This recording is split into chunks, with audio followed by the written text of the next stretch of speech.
Olá para você que estuda para carreira policial, que quer ser um policial federal ou rodoviário federal, o Alphacom tem uma opção bem completa para você. Dá só uma olhadinha aqui no nosso site, olha só, é o Super Combo PF e PRF. Aqui você tem dois cursos completos, o curso de policial rodoviário federal, que te oferece todas as disciplinas básicas e também as específicas cobradas neste concurso. Além disso, você tem o curso de agente de polícia federal, que também te oferece aí todas as disciplinas básicas e específicas deste concurso. E o diferencial deste super combo é que você ganha 4 apostilas. É isso mesmo, você ganha a apostila da Polícia Rodoviária Federal, os dois volumes, volume 1 e volume 2, e também os 2 volumes da apostila da Polícia Federal. Curso mais completo do que esse você com certeza não encontra em nenhum outro lugar, então venha para o Alphacom, adquira este curso para um dia, quem sabe, se tornar um policial federal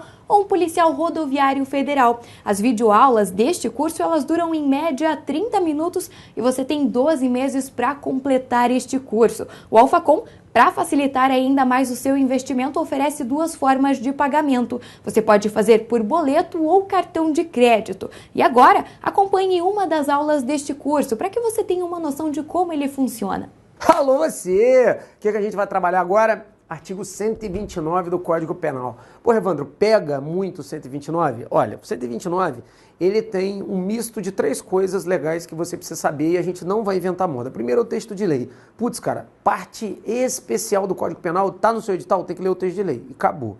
E ali são 12 artigos, na verdade, você tem um artigo com 12 parágrafos, mas não tem muito mistério não, tá? Porque tem coisa nova. Você vai ver que o 12º lá no final é reflexo da mudança legislativa do aumento de pena se você cometer contra guardas prisionais ou autoridades que estão descritas no artigo 144 do Código Penal, que é na área de segurança pública, e mais alguns adendos. Mas isso a gente vai ver pontualmente. Então o que eu tenho? Eu tenho o artigo 129, mais 12 parágrafos que a gente vai trabalhar sem muito mistério. O que a gente vai começar a ver e entender da lesão corporal? Olha só. O que o Código Penal faz com você? O Código Penal, quando você vê a parte geral, eu sempre falo para você que o Código Penal, ele sempre pune você por aquilo que você quer fazer. Então, na verdade, é o chamado elemento subjetivo da conduta do agente. Evandro, o que é o elemento subjetivo? Como é que eu encaixo? Ou qual é a diferença, por exemplo, que eu faço quando eu der o tiro numa pessoa e a pessoa não morrer, ou eu der o tiro numa pessoa e ela se machucar? Qual é a grande diferença dessa? Vou dar um exemplo em situação hipotética. O que acontece se você sacar a tua arma, apontar para o cara e der um tiro nele, errar e o tiro bater no braço? A pergunta é, isso é lesão corporal ou isso é tentativa de homicídio? Vai depender do que o agente queria fazer no momento da ação. Então, para a gente encaixar na lesão corporal, o seu texto tem que estar falando no texto da questão. É correto afirmar que o agente, com intenção de lesionar, fez um disparo de arma de fogo. Ou seja, um disparo de arma de fogo do A para o B não quer dizer sempre que vai ser uma tentativa de homicídio, não. Se o cara tiver a intenção de lesionar, lesão corporal. Intenção de matar e não conseguiu matar, mas atingiu a vítima, é homicídio, tentativa de homicídio. Exemplo, quer ver que exemplo clássico? Saco a minha arma, aponto pro cara. Quando eu vou dar um tiro nele, eu aperto o gatilho e dou uma gatilhada. O que é gatilhada? Quem não está acostumado a atirar, toda vez que vai atirar, dobra o pulso para baixo. O que acontece se eu não estou acostumado a atirar, aponta a arma para você, puxa o meu gatilho, o meu tiro sai para baixo, eu acerto o pé do cara. Ou seja, olha só, o A deu um tiro no B e o C deu um tiro no D. Quando o A deu um tiro no B, pegou no pé. Quando o C deu um tiro no D, pegou no pé também. Por que esses 2 casos que bateram na mão do mesmo promotor de justiça, o primeiro falou que era artigo 121 combinado com 14.2, que é o homicídio tentado, e o segundo falou que era o artigo 129. Por que essa diferença? Porque o que vale é o elemento subjetivo. No caso concreto desse exemplo que eu dei, o A, com intenção de matar, fez um disparo no B, mas por erro na pontaria acertou o pé do cara. Aí vai responder por tentativa de homicídio, que ele queria matar. Agora, o C, com clara intenção de lesionar, aponta drasticamente para o pé do D e dá um tiro no pé dele. E aí, o que acontece? Se a intenção era lesionar, lesão corporal, artigo 129, beleza? Então, nas questões, toda vez que encaixar lesão corporal, tem que vir com a intenção de, olha aí, lesionar. Então, a gente encaixa na lesão corporal. Evandro, o que é lesão corporal de natureza leve? Vamos gravar o seguinte, ele existe várias classificações, tá? Existe lesão corporal de natureza leve, existe a lesão corporal de natureza grave, gravíssima e seguida de morte. A natureza leve está no caput. Evandro, por que ela está no caput? Porque diz assim, lesionar a integridade física ou a saúde de outrem. Beleza, estando lá no caput e não sendo lesão corporal de natureza grave, do parágrafo 1º, não sendo gravíssima, do parágrafo 2º, e não sendo seguida de morte, do parágrafo 3º, a gente vai dizer que ela vai ser sempre lesão corporal de natureza leve. Ou seja, a lesão corporal de natureza leve, ela é chamada doutrinariamente de encaixe típico ou adequação típica por exclusão. O que é isso, Evandro? Simples. Sempre vai ser leve quando não for grave, gravíssima ou seguida de morte. Essa parte é bem fácil. Beleza. E como é que eu encaixo na lesão corporal de natureza grave? Coisas que você tem que saber antes da gente entrar propriamente na lesão corporal de natureza grave. No texto de lei, você vai pegar, vai estar assim, lesão corporal de natureza grave, que é o nome jurídico. E embaixo vai estar grave e gravíssimo. O parágrafo 1º, classificado como grave, é uma classificação legal, está no texto da lei. Agora, o gravíssimo não é classificação legal. Gravíssimo. Aqui é classificação doutrinária. Você não vai achar no texto do código, se você pegar o código original, você não vai achar lá lesão corporal de natureza gravíssima. Mas ela existe e essa classificação é usada em prova. Por quê? Porque é uma criação doutrinária e na base também usada na jurisprudência, tranquilo? E a gente vai ver no parágrafo 3º, seguida de morte. Vamos ver um por um aqui. A gente matou aqui bem a lesão corporal de natureza leve, a gente vai voltar nela depois com os aumentos de penas que são aplicáveis, tá? Mas na base, a lesão corporal de natureza leve é por exclusão. Vamos bater agora a lesão corporal de natureza grave e depois a lesão corporal de natureza gravíssima. Depois a gente faz um quadrinho das diferenças para matar isso aí. Vamos lá. Incapacidade por mais de 30 dias. O que é isso? Olha só, é bem comum na tua prova falar assim, é correto afirmar que a incapacidade por 30 dias já classifica como lesão corporal de natureza grave. Não classifica, tá? Tem que ser no mínimo 31 dias. Então, na prática, é mais de 30 dias. E vale também para qualquer tipo de atuação do cara, não só laboral, ou seja, o que é laboral? Não só relativo ao trabalho, vale para qualquer outro tipo de coisa que deixe você sem fazer as suas atividades naturais. Ah, Evandro, olha só, se eu ficar com a incapacidade, eu acordo todos os dias cedo e levo meu filho para a escola. Ele estuda às 7h30 da manhã, estuda na escolinha lá. E eu fiquei 31 dias ou 32 dias sem poder executar essa minha ação. Automaticamente, a promotoria já pode jogar para lesão corporal de natureza grave? Não pode. Por que não pode? Porque essa incapacidade por mais de 30 dias, obrigatoriamente, tem que passar pelo chamado exame de corpo de delito. Se não passar no exame de corpo de delito, você não pode classificar. Então, obrigatoriamente, você tem que ter o exame de corpo de delito previsto onde? No Código de Processo Penal. Coloquei a fundamentação aí para você, tá? No artigo 168, parágrafo 2º do Código de Processo Penal, beleza? Tá no seu material aí. Vamos lá, depois eu dou uma voltada aqui que eu vou dar mais uns exemplos, tá? Perigo de vida, olha que legal. Como é que eu sei se vai gerar perigo de vida ou não? Logicamente vai precisar de um laudo pericial, né, cara? Esse laudo pericial de perigo de vida geralmente vem do médico. Como é que o médico vai conseguir contestar isso? Ó, na prática, as questões de concurso vão vir o texto da lei, tá? Gerando perigo de vida. Mas pode vir também aquelas questões benditas do SESP-NB dizendo assim, em situação hipotética, julgue o item seguinte, 2 pontos. A, com intenção de lesionar, faz um disparo na direção de B. Opa, com intenção de lesionar, você já classifica na lesão corporal. Beleza, ele mirou o tiro, na verdade, que era para pegar no ombro, que era para rasgar o ombro do cara, mas pegou no pescoço, próximo àquela veia do pescoço que poderia vir a gerar morte. Aí o laudo pericial, o médico falou, olha, esse tiro saiu a meio milímetro da veia do pescoço. Se pega, o cara ia morrer, ou seja, causou claramente um perigo de vida. Putz, cara, e aquela pedrada que o cara te dá com intenção de lesionar, mas ele dá um traumatismo craniano em você e gerou um perigo de vida porque você teve que ficar internado. Também sai da lesão corporal de natureza leve e entra na lesão corporal de natureza grave, beleza? Debilidade de membro, sentido ou função. Aqui, ó, a doutrina é bem bacana. Se o seu sentido, por exemplo, né, você tem a sua visão, você tem 2 olhos, se for afetado um dos olhos, não entra na lesão corporal de natureza gravíssima, vai entrar na lesão corporal de natureza grave. Então pensa no seguinte, você tem 2? Tenho. Afetou só um? Então você vai entrar aqui.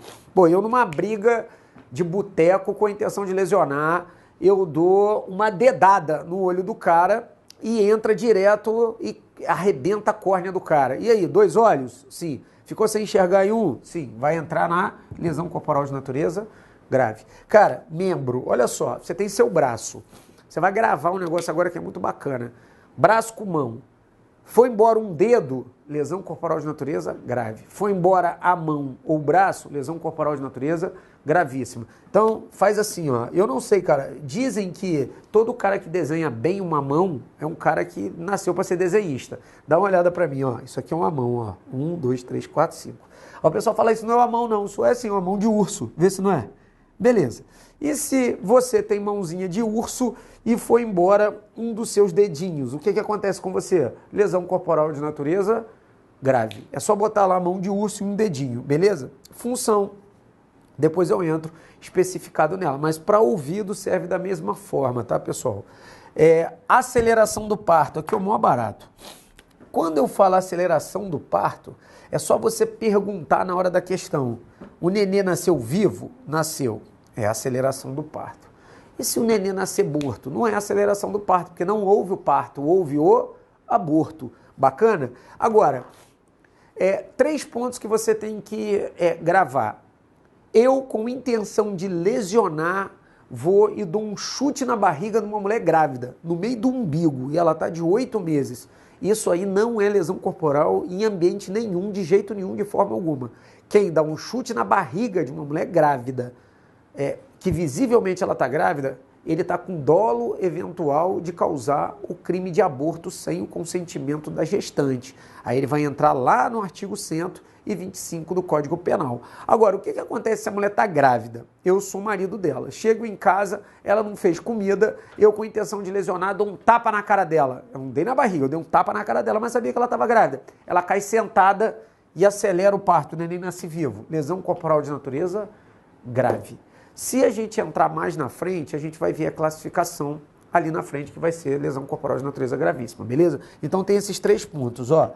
Cuidado se, primeiro, evidenciar que a agressão foi em cima da barriga ou muito claro e evidente que tinha o dolo eventual.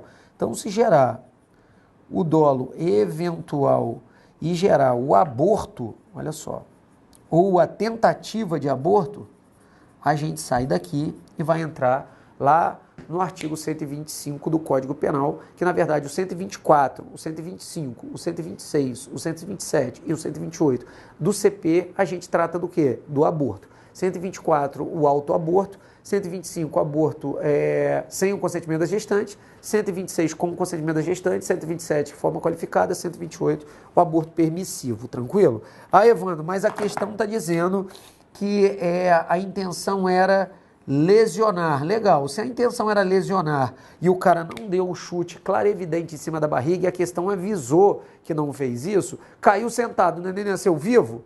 Grave. Nasceu morto? Não é aceleração do parto, é aborto, a gente vai ver daqui para frente, beleza? Legal. Então vamos lá, lesão corporal de natureza gravíssima. Quais os apontamentos que tem aqui? Ó, gravíssima.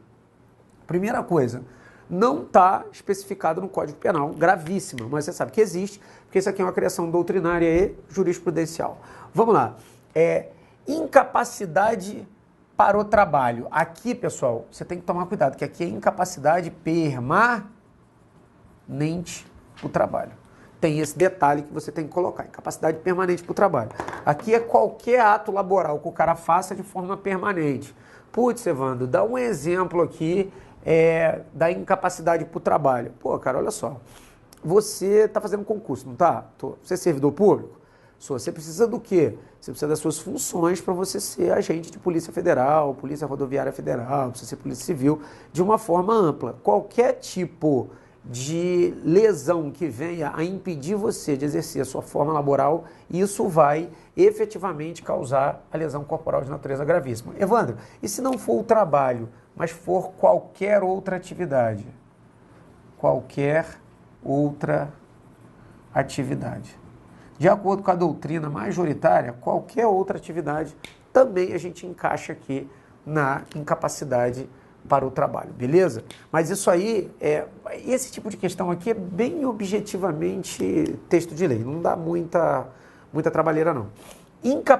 Enfermidade incurável, ó, aqui a gente tem um dado aqui que é bem importante, tá? Aqui é uma brigaiada que ainda está em briga, mas aqui está a parte, não existe mais certo ou mais errado, né? O menos certo e mais errado, mas para onde as questões estão direcionando.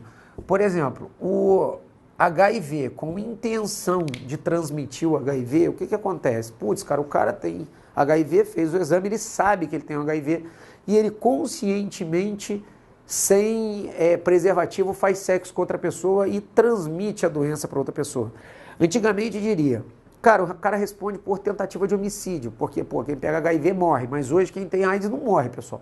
Hoje quem tem HIV, se fizer o tratamento direitinho, é uma limitação fodida, tá? Mas se fizer o tratamento direitinho, se você der uma pesquisada, você vai ver que a pessoa vive mais do que o cara que está comendo aquele monte de porcaria, aquele monte de hambúrguer e no final vai morrer de colesterol. Então, porra, não mata mais. O que vai fazer? Eles encaixaram na enfermidade o quê?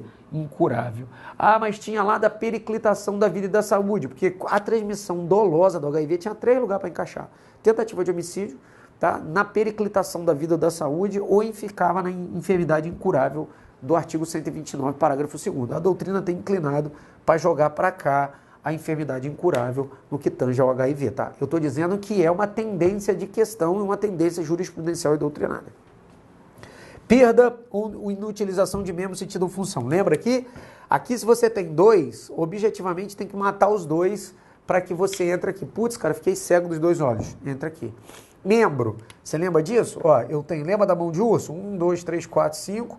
Você tem o seu antebraço e você tem o braço do urso. Ó, braço, antebraço e mão.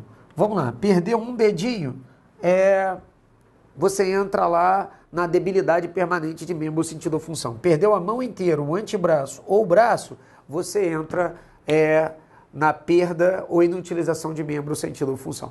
As pessoas perguntam assim, Evandro, tem diferença entre o online e o presencial? Tem, lógico que tem. Qual é a diferença?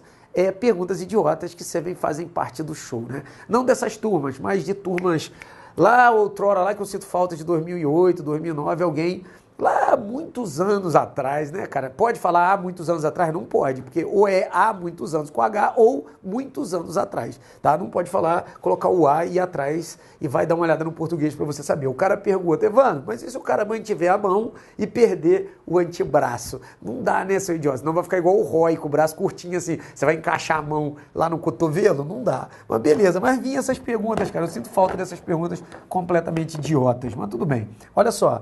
Deformidade permanente. Putz, dá um exemplo na deformidade permanente. Esse aqui é um crime, cara, tipicamente pré-ter-doloso.